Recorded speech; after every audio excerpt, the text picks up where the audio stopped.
Bismillahirrahmanirrahim. Assalamualaikum warahmatullahi wabarakatuh and very good morning. So today we're going to learn a new topic, that is chapter 6, capital budgeting. So now let's start with 6.1, that is intro to capital budgeting. So what is capital budgeting, or known as capital investment appraisal? So capital budgeting is the decision making process of selecting and evaluating long-term investment. So capital budgeting ni ialah decision making lah. So decision apa? Decision with respect to investment in non-current asset. So kenapa capital budgeting ni very important? Because it's help in making the right decision. So making the right decision is important because this project require a huge amount of cash outflow committed for many years. So kat sini ada letak dark logo, the dark group. Okay, example dia lah dark group lah.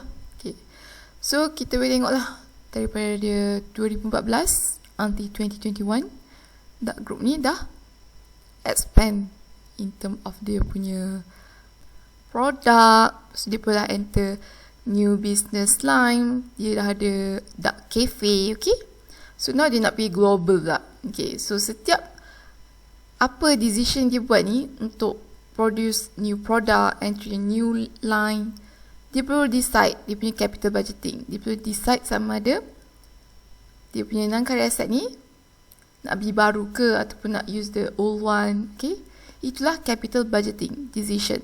Make decision of selecting. Dia can select which one yang dia patut guna, patut forgo, should sell or should buy the new one. Okay, so itulah kita akan belajar dalam chapter 6 ni. Okay, so now let's move to the capital budgeting process.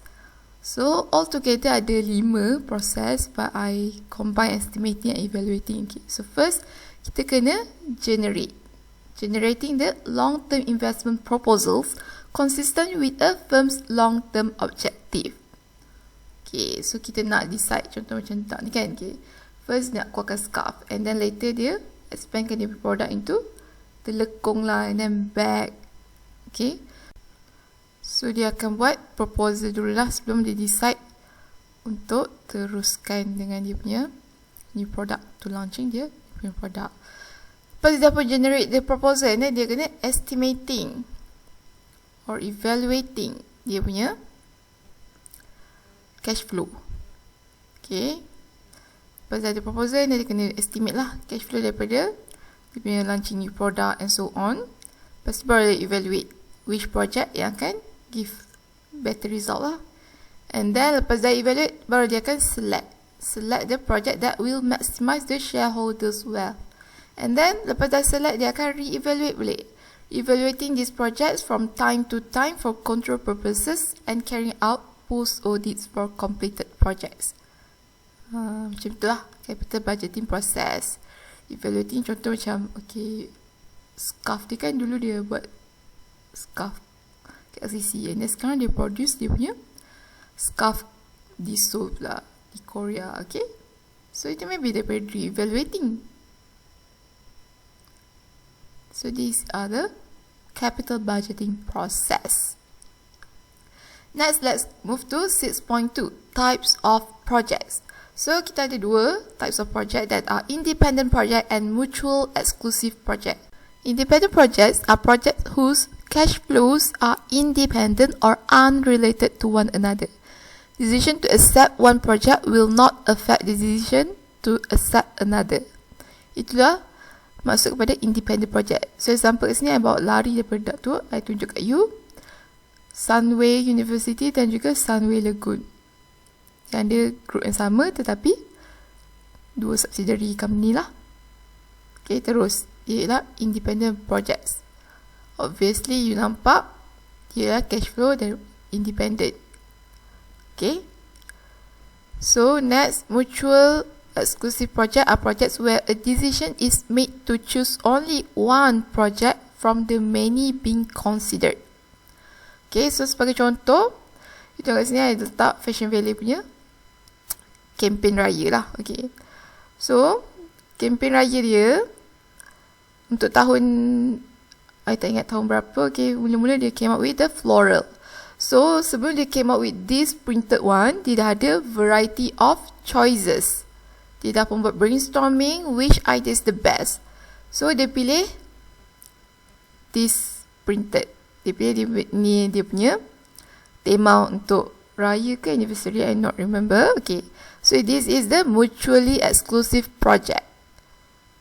Sebab dia dah tak, idea dia lain tu dia tak carry on untuk next year, dia terus trash it out. Okay, kalau macam ni campaign hari raya lah. Okay, tak balik FB balik kampung. Okay, so dia pun buat lah kotak macam ni. Itu ialah mutually exclusive project.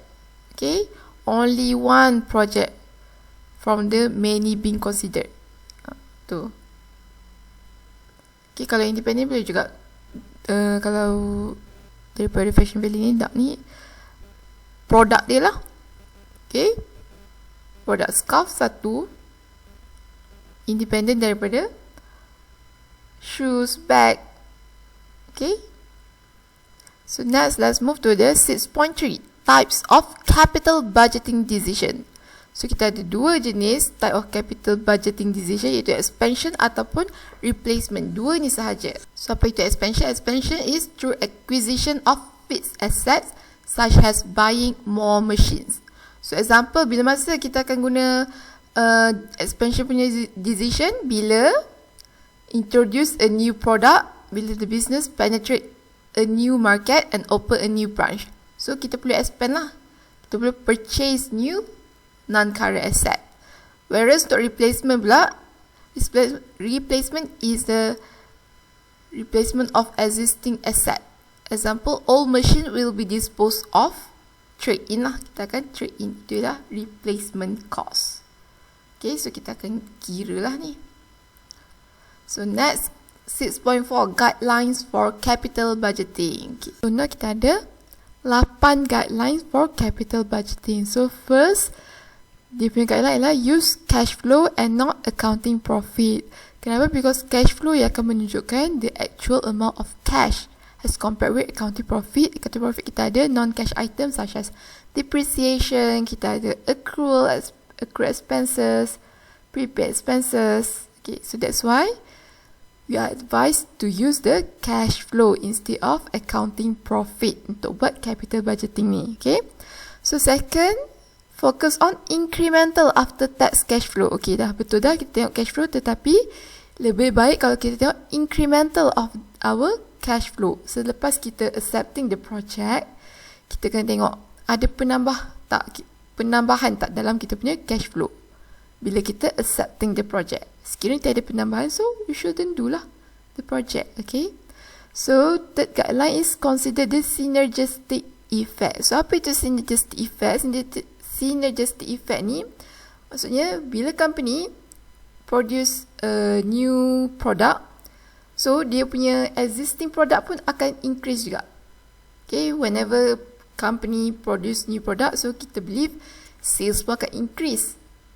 Okay, tetapi synergistic effect ni akan berlaku bila the existing product of the company increase together with the new product. So that's why the synergistic effect occurs when products are complementary in nature. An increase in cash flow to any part of the company that may result from the decision at hand. Okay, so next, fourth guideline is consider the loss of revenue from existing products. Okay, so tak semestinya 100% semua company yang produce new product they will have the synergistic effect.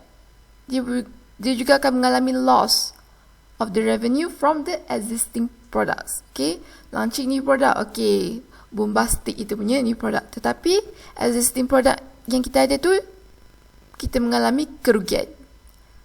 So apa yang company boleh buat lah, dia kena reducekan the volume lah.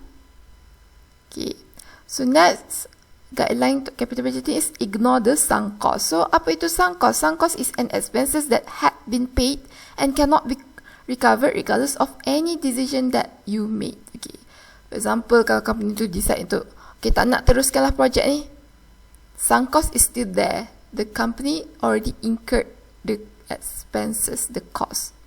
So sebab tu untuk decision making for the capital budgeting, we should just ignore the sunk cost. It won't affect the decision. Okay, so next, include the opportunity cost. So what is an opportunity cost? Opportunity cost is a cash flow that are foregone in relation to one project by accepting another project. So opportunity cost ni bukanlah expenses to the business.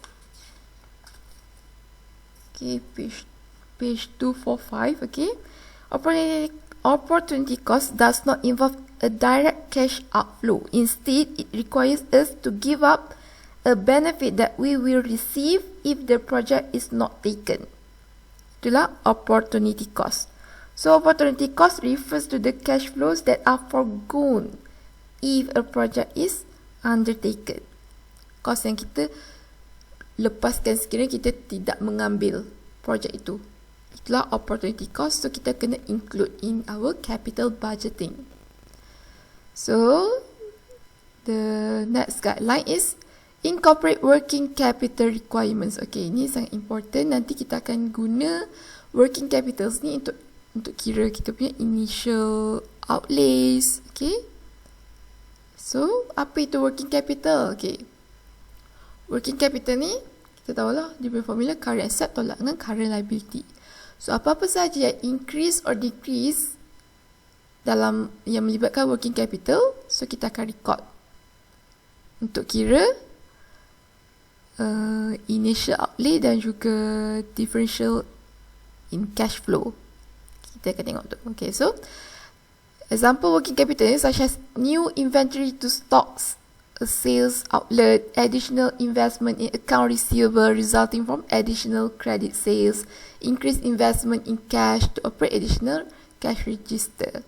So inilah kenapa boleh berlakunya incorporate working capital requirement.